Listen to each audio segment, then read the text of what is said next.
Good morning, everyone. I'm delighted to welcome such a distinguished gathering to today's conference dedicated to the theme of policy implementation for impact and how we can ensure that our ambitions are translated into effective action.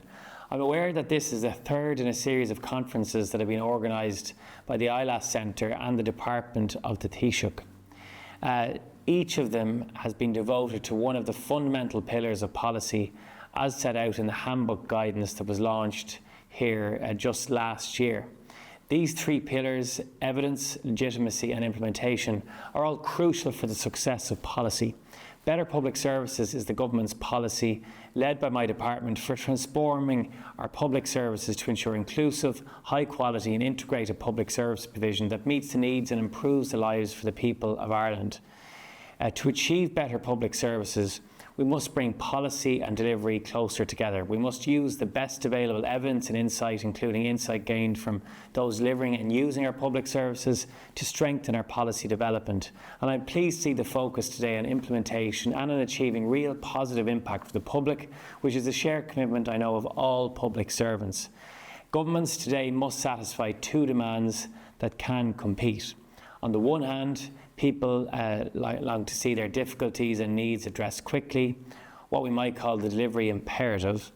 On the other, people want to be involved in solutions, or at least they don't want to feel that answers have been foisted upon them. Reconciling these two claims is the mark of good public policy.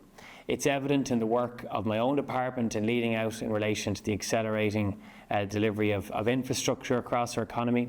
We've recognised that we need to build a national narrative about the benefits of infrastructure delivery across the board.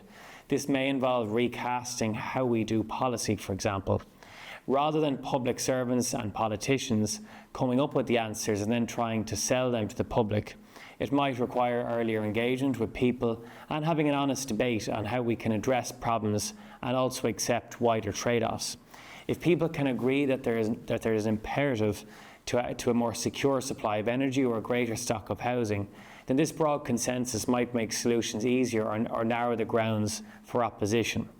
If the process of consultation is guided by the evidence, then ultimately this might be more productive than vital decisions being derailed in the court system. In short, government will be involving people in dealing with vital issues, but guided by the best available evidence with a view to securing delivery, the three-pillar approach in action. The centrepiece of today's conference is an examination of three real-world examples of policy development in a range of areas.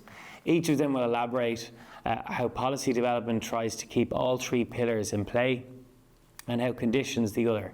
No one is pretending there are simple solutions, but I'm sure that you will all learn from these case studies and from the panel discussions following them.